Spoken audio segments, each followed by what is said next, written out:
Biz azыр карточка сабастабайт эткенди үйрөнөбүз. Аны үчүн биз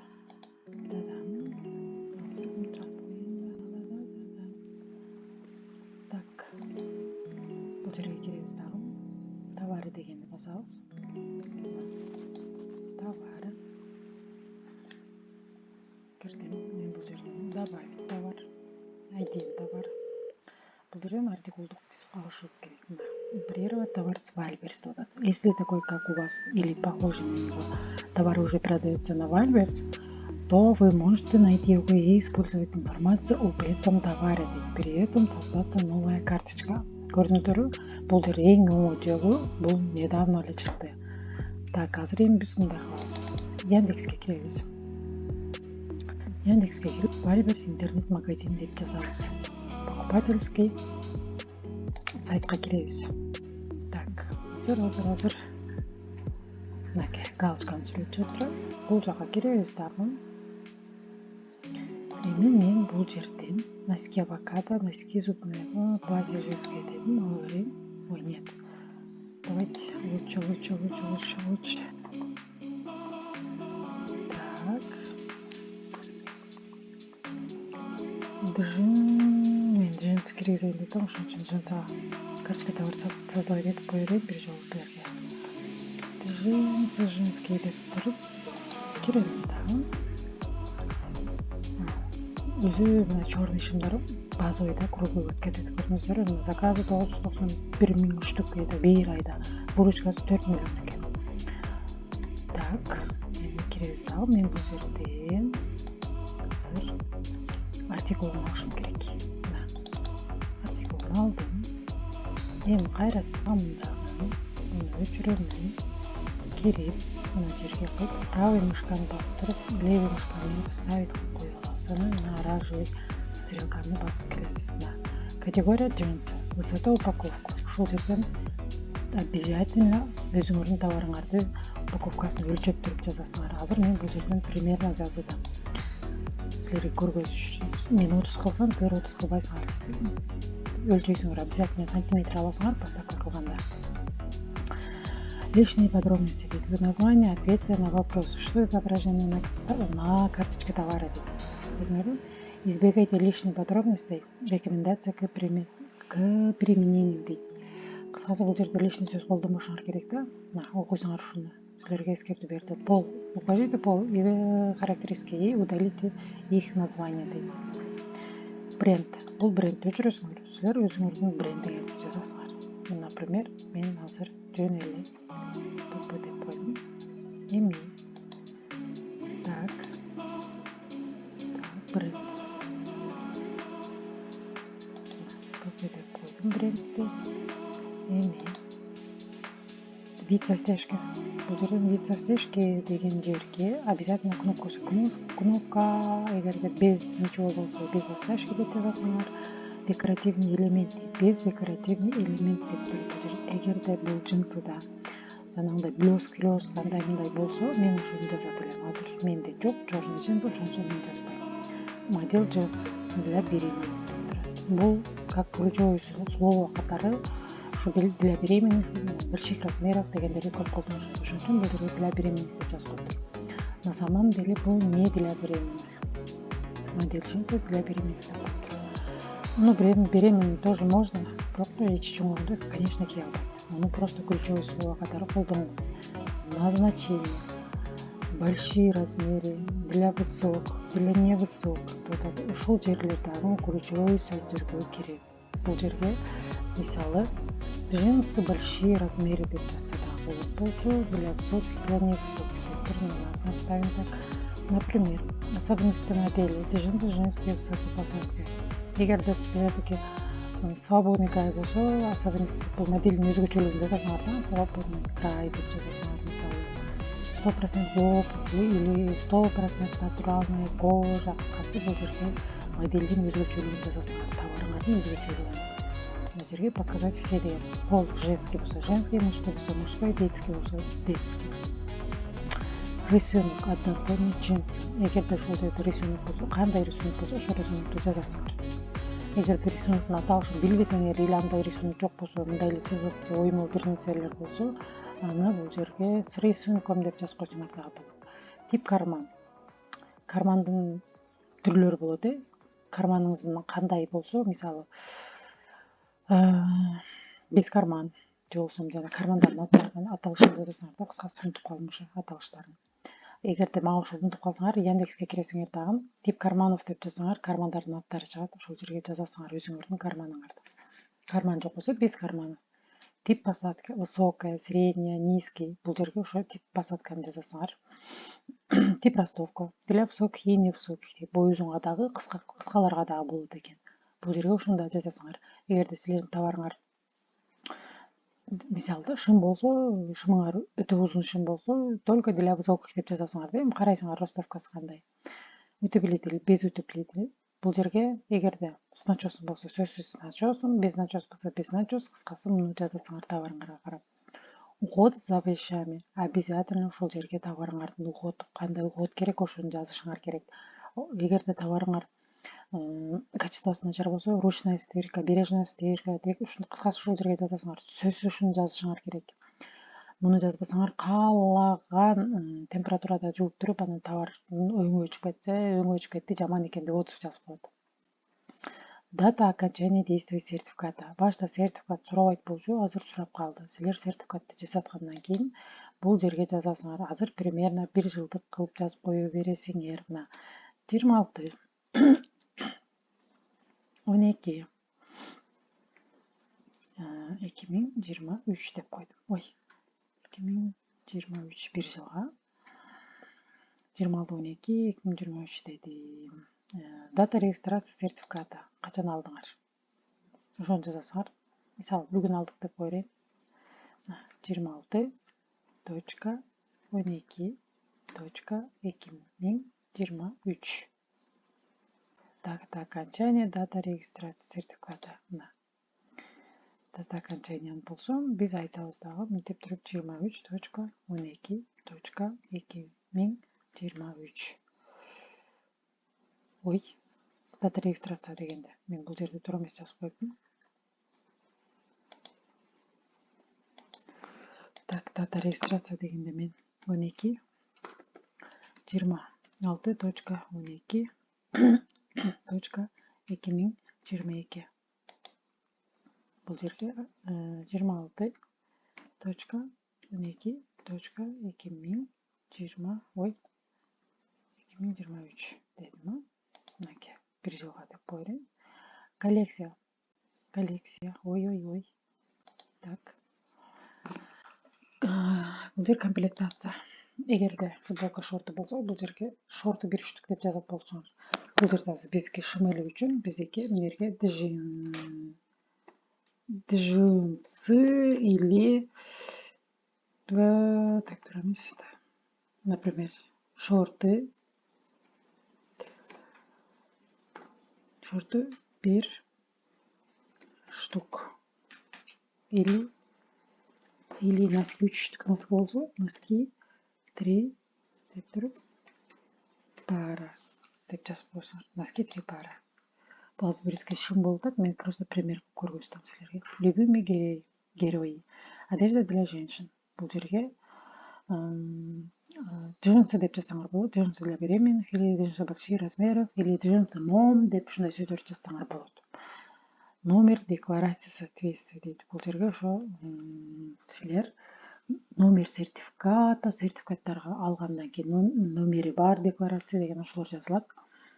Параметри модель. Бул жерде силер моделиңердин параметрин жаза атасыңар. Бул жер азыр бул чужой, башка эле адамдыкы. Ну, пусть тура берсин. Рост модель тоже өзүңөрдүн жазасыңар. Примерно мен мынтип туруп жазып коеюн. Сезон круглогодичный, демисезон зима дептир. Состав 98% хлопок, эластан 2%. Силер өзүңөрдүн составыңарга обязательно жазасыңар. Билбесеңер конкуренттердикин кирип карап, кандай кылып жазды, ошого карап жазасыңар. Производство Россия. Эгерде сиз самозанятный болсоңуз, анда только Россия деп киргизиңиз. Например, эгерде ИП болсоңуз, сиз Кытай болсо Кытай, Кыргызстан болсо Кыргызстан, Россия болсо Россия деп жаза бересиз. ИПга как продавец атасыз. А самозанятный да бул жерде өзүңдүн товарың, өзүң производитель болушуң керек.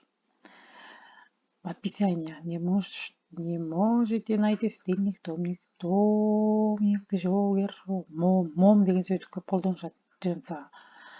Зауженные бананы, свободные завышенные талии для женщин, девушек. Буну өзүнө кылып которуп албайсыңар силер. Мынаны темных деген, стильник деген тура берсин. Не можете найти дегендерге силер джинсы деп баштайсыңар. Джинсы деп. Например, выключить умные заполнения. Мы автоматически подберем и заполним характеристики товара. Основные ваши описания. Сіздердің товарыңарға жарата, мен өз түзіп қоюыңыз деп атат.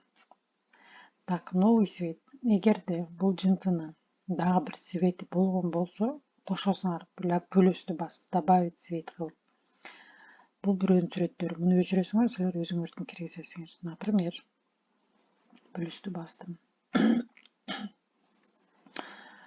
Так, пример, мен нені кіргізсем екен? Ой. Окей. Загрузки. Так, документы еще.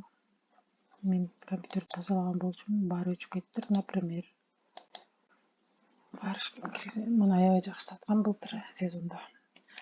Так, эми бул жерде мына характеристики для цвета дейт. Мына плюстү басасыңар. Так, басылбай калды. Ладно. Создать дегенди басам мен азыр.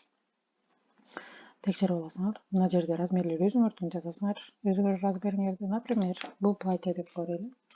Платьяда, упаковкада МК деп жазылып турат. МК деп жазабыз. МК бизге канчадан канчага чейин түшөт? Например, 44. Эгер де размер идут болсо, эгер размер не идут, тогда биздики, если маломерка болсо 42 деп туруп пробелди койтуруп 44 деп коебуз. Мына жерге баркод. Эми баркодду алабыз. Так, генерация кылабыз. Баркодду мынаны басканыбызда бардыгына бизге Вальбер сөзү штрих-код берди. Баркод, штрих-код экөө бир. 5000 дедик. Например, буну биз 2,5 миңден сатсак, биз 5000 деп коюп алабыз. Анан скидка кылып түшүрөбүз. Так, мына 5000. Так, мен атай шашпай силерге көргөзүп жатамын. Так, 5000 дедик. Эми мен создайтты басып көрөм азыр. Мына көрдүңүздөр, красный мен чыгып калды. Артикул продавца деп. Бул жер өзүңөрдө личный кабинетиңерде эле калат. Муну биз джинсы деп койсок болот, джинсы 1 деп койсок болот. Например, мен азыр орусча өткүзүп алдым. ДЖ деп туруп 1 деп койдум. Же болбосо ТЖ1 деп туруп черный деп койдум. Силер түшүнсөңөр эле болду. Так, кетти. Эми создать кылып көрөбүз. Мына описание, цвет. Эми создать кылдым.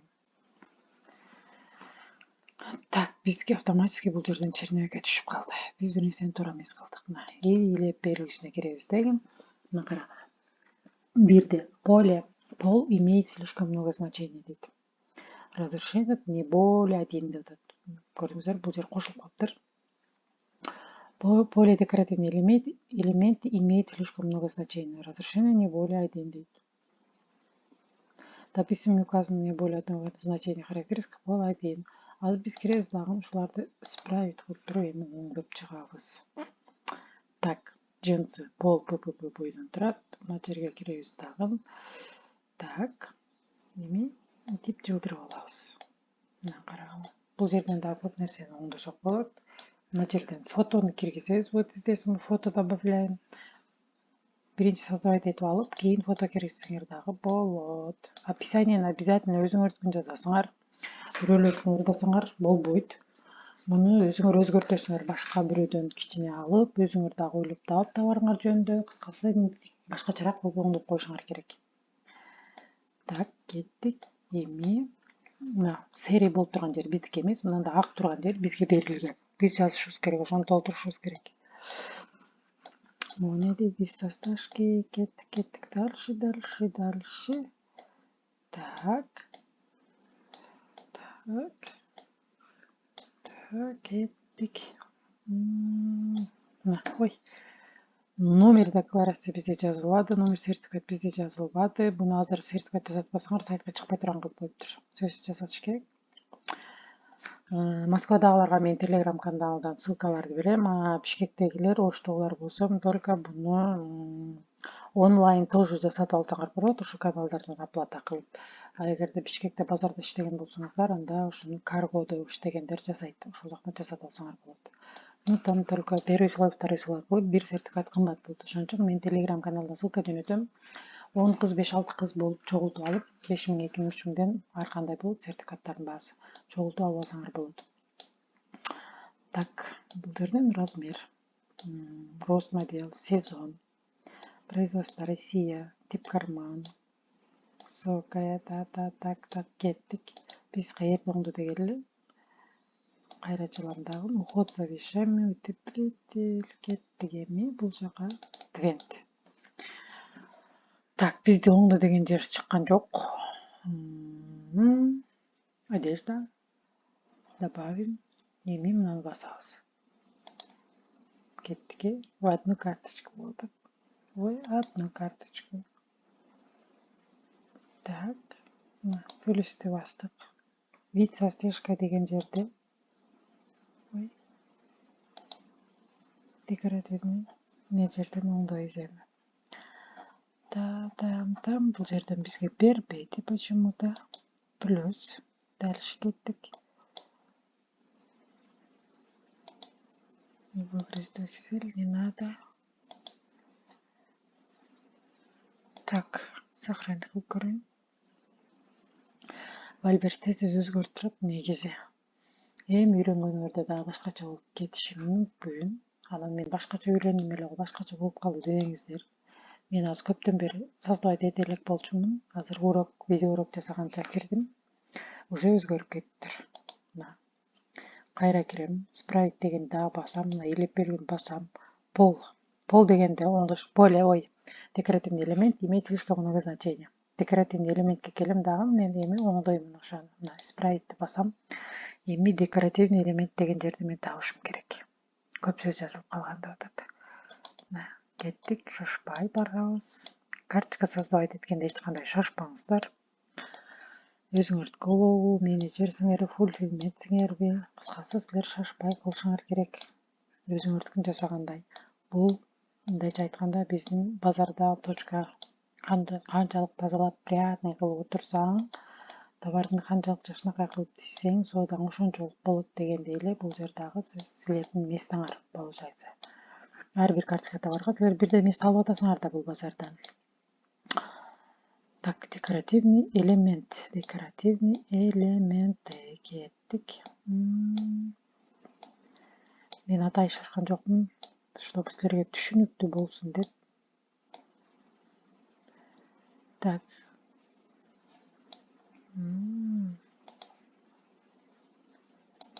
Плюс упаковка до окончания дейт. Декоративный элемент бул жерде вообще өзү эч нерсе деле жок болуш керек. Так.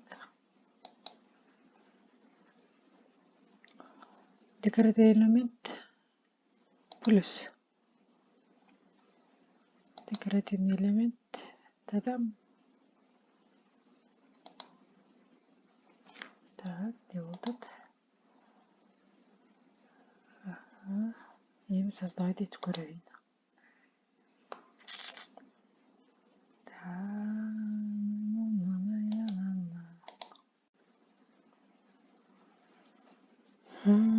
Так, дел черновикте турат. Так, келебиз черновикке келип туруп, эми кайра басайын. Декоративный элементы имеют слишком много значения. Разрешение не более 1 дедет.